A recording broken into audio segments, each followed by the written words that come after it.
What is going on, football fans? Back at it with another New York Giants video. And in this video, we're going to talk about the major topic of the day around the NFL, which of course includes the New York Giants. And some people may not want to talk about this. I understand that this is a very sensitive topic. I felt the need to talk about it, being that it directly involves the New York Giants. It's a major story from within the NFL, and it involves the coaching search that the New York Giants went through. I wanted to go over what Brian Flores was talking about, what he was accusing not just the New York Giants, but the Denver Broncos and Miami Dolphins of doing, and I'm going to give my opinion. Before I continue with this video, let me just say this. I understand this is a very sensitive topic. I'm just giving you guys my opinion on all the matters. And what I ask of everybody in the comments, not just to me, but to one another, to be respectful to those of whatever their opinions may be. I understand it's a sensitive topic for a lot of the people that may be watching this video, and I do think there is some legitimacy to what Brian Flores has to say. Let's start with the Rooney Rule. The Rooney Rule, while I do think there are good intentions behind it, I've always said I think it does more harm than it does good, especially after they started to make alterations to it and they talked about giving draft picks. Like, the way I look at it is, if I was an African-American head coach, and I think it's kind of what Flores says in this lawsuit and the way he felt, a lot of time I would go into these interviews feeling like I'm only being called because I'm black, because they need to fill a quota. So the Rooney Rule, to me, at times does more harm than it does good. I do think that there are good intentions behind it, but I don't think it's getting the job done, and it is proven over the 20 years or so that it's been implemented that it hasn't done anything. Right now, there are 2 head coaches that are African-American in the NFL, and I think there's 3 minority head coaches overall if you include Ron Rivera. That's less than 10% of the coaches in the NFL. We haven't seen much of an uptick, but we'll get into all of it throughout the video. This is the Rooney Rule itself. In May 2020, the league changed the Rooney Rule to require teams to interview at least 2 external minority candidates for a head coaching job and at least 1 external minority candidate for a coordinator job.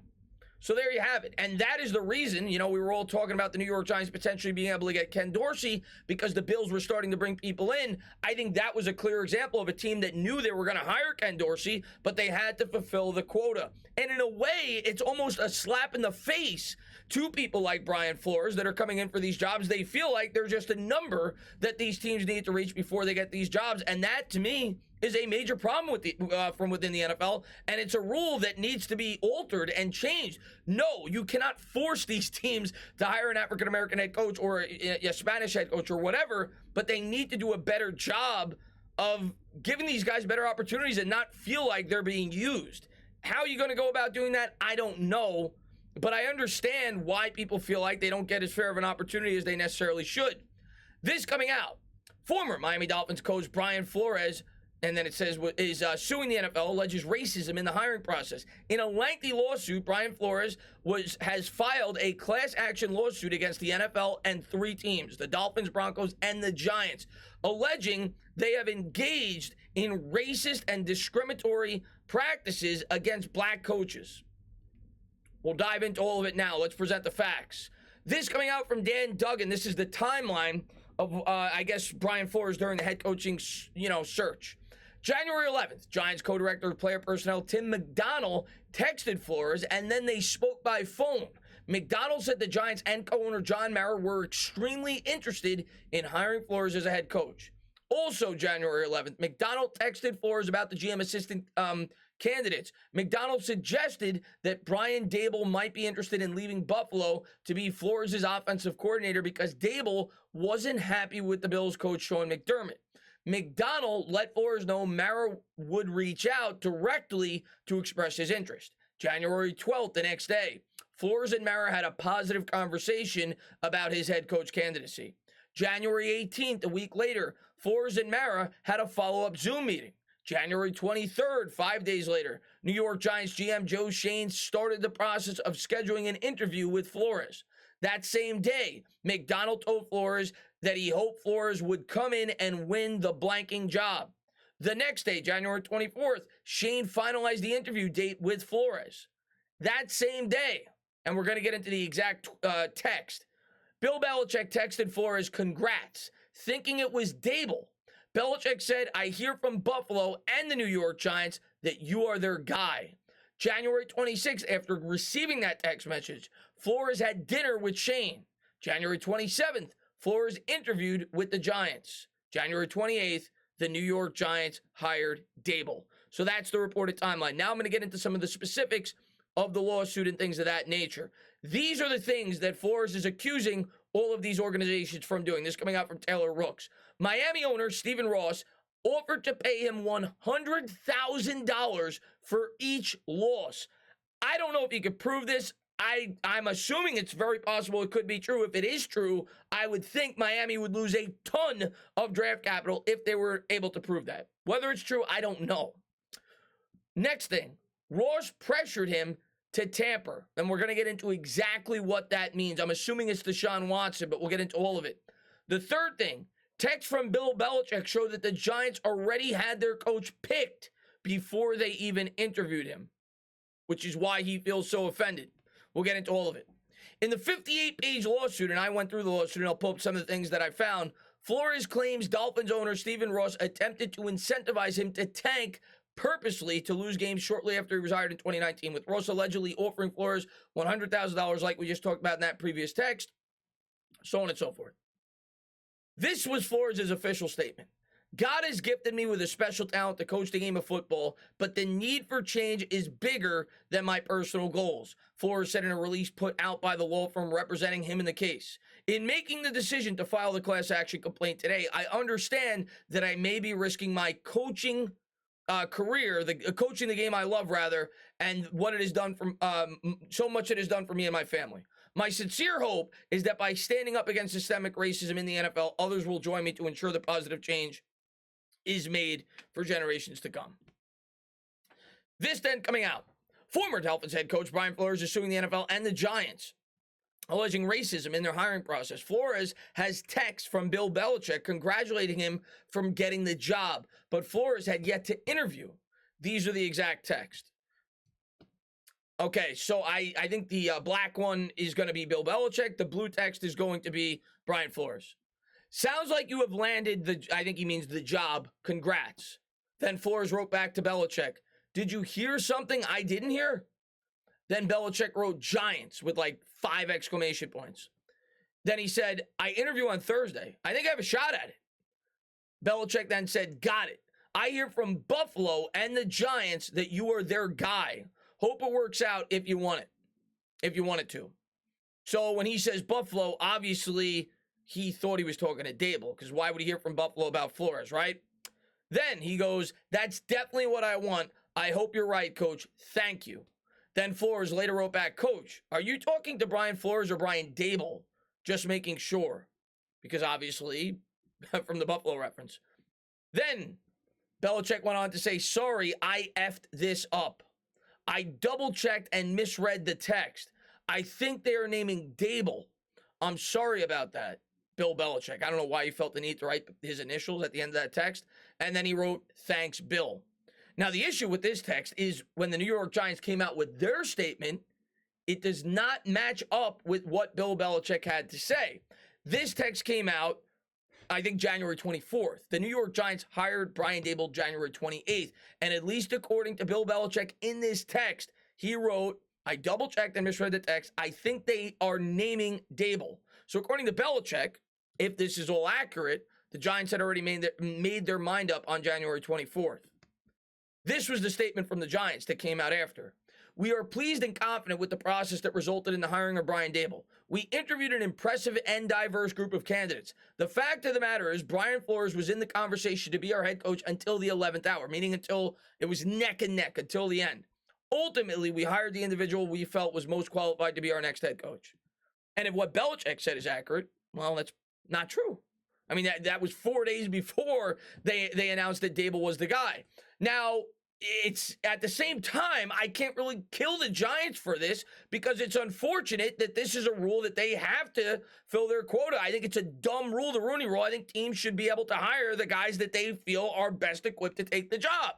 And I think it is completely understandable that the New York Giants would hire Dable due to the fact that Shane was the general manager. He had worked with Dable. The New York Giants needed an offensive-minded head coach for all the reason a lot of New York Giants fans wanted Dable to begin with. I don't necessarily think that it was racially motivated. However, the fact that you have to do things like this puts people like Brian Flores in a spot like this, in which, yes, it is very possible he was used to fill the quota. And to be honest with you, I believe Flores has every right to feel like that he was treated unfairly.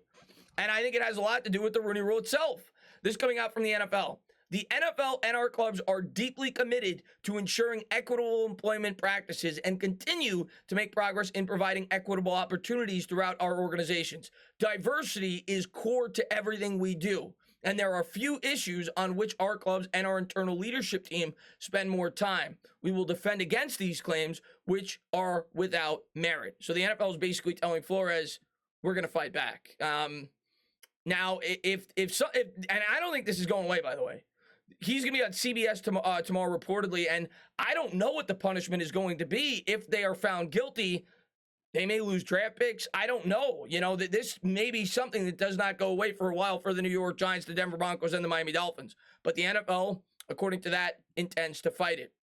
Now, these are some of the things from the lawsuit that I wanted to show you guys. I didn't pull up everything, but I took out, bits and pieces. Many players desire to coach for their post-playing careers. Others desire to work their way into management-level positions at one of the NFL's 32 teams. Unfortunately for black individuals, this is easier said than done. Only one, and I think it's two now, if I'm not mistaken. I think the Jaguars hired an African-American head coach along with Mike Tomlin, so I think it's two now, but I could be wrong on that, but I'm pretty sure they did. Only one of the NFL's 32 teams employ a black head coach. Only 4 of the NFL's 32 teams employ a black offensive coordinator. And only 11 of the NFL's 32 teams, which is 34%, employ a black defensive coordinator. Only 8 of the NFL's 32 teams, or 25%, employ a black special teams coordinator. Only 3 of the NFL's 32 teams, 9%, employ a black quarterbacks coach. And only 6 out of 32 teams, or 19%, employ a black general manager. These numbers come from a pool of players that is approximately 70% black. This is not by chance. Rather, the statistics above, those described throughout this complaint, are the result of race discrimination. That's at least their opinion on the matter, and if you just look at the numbers, it measures up. 70% of the talent pool and a lot of the players, a lot of the coaches that are hired, like they said, are former players, and 70% of the players are African-American, yet the numbers are nowhere near that, which is why the Rooney Rule exists to begin with. It's just that the Rooney Rule has not really done anything, nothing good has come from it. And the other thing I'll say is, even when some of these African-American head coaches get hired, they get hired into dead-end jobs. Okay, you look at Culley. Culley got 1 year with the Houston Texans, and the way that I think that could at least be looked at, I'm not saying that this is what I think, but I could at least see somebody viewing it this way, was he was hired essentially to be fired because the Texans knew that they were a horrible team and they viewed Culley as a throwaway candidate. They said, all right, let's just hire this guy for a year and we can get rid of him. And it's possible that the Dolphins did the same thing to Brian Flores, only that Brian Flores outkicked the coverage. He did better than people thought he would, so they were forced to leave him on for more years than they initially thought they would have to, especially when you hear that if these allegations are true, that their owner was incentivizing Brian Flores to throw games, because they were trying to lose games to get the number 1 overall draft pick. This then coming out as well. The Rooney Rule may have been well-intentioned, although it is hard to attribute benevolence to the NFL given the complete lack of action that it has taken post-Rooney Rule to remedy discrimination that admits exists. However, well-intentioned or not, what is clear is that the Rooney Rule is not working. It is not working because the number of black head coaches, coordinators, and QB coaches are not even close to being reflective of the number of black athletes on the field. The Rooney Rule is also not working because management is not doing the interviews in good faith and therefore creates a stigma that interviews of black candidates are only being done to comply with the Rooney Rule rather than in recognition of the talents that the black candidates possess. Let's continue. After the end of the 2019 season, Mr. Ross began to pressure Mr. Flores to recruit a prominent quarterback in violation of league tampering rules. I'm assuming they're talking about Deshaun Watson. Mr. Flores repeatedly refused to comply with the improper directives. Undeterred, in the winter of 2020, Mr. Ross invited Mr. Flores onto a yacht for lunch.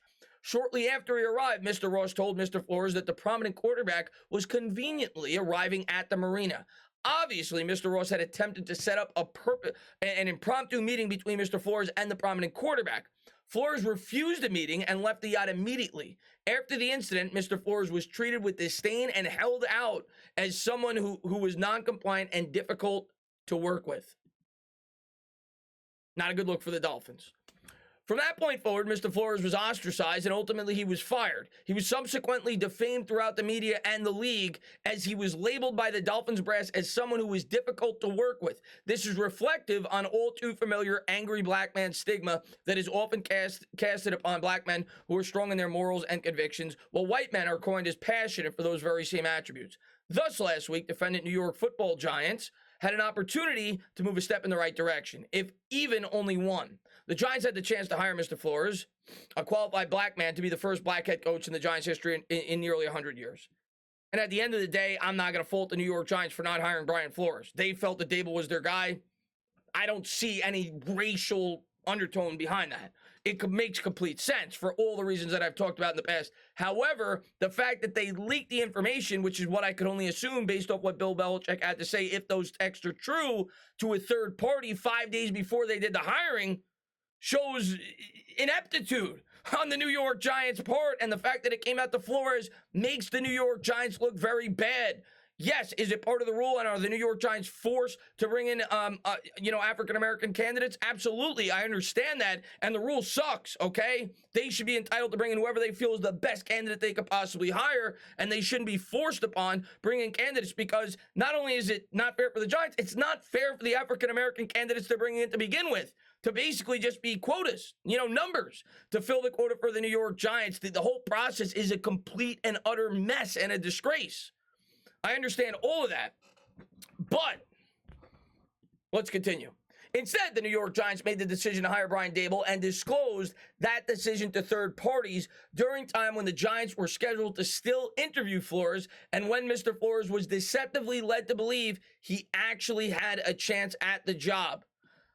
Let's continue. So basically what they're saying here is Flores knew before he even got to the interview that he was not going to get the job because of the text that was released by Bill Belichick. Thus, on Wednesday, January 26, Mr. Flores was forced to sit through a dinner with Joe Schoen, the Giants' new general manager, knowing that the Giants had already selected Dable. Much worse, on January 27th, Mr. Flores had to give an extensive interview for a job that he already knew he would not get. An interview that was held for no reason other than for the Giants to demonstrate falsely to the league commissioner Roger Goodell and the public at large that it was in compliance with the Rooney Rule. The Giants would likely have gotten away with this insidious form of discrimination if the New England Patriots coach Bill Belichick had not mistakenly disclosed it to Mr. Flores in the below text messages.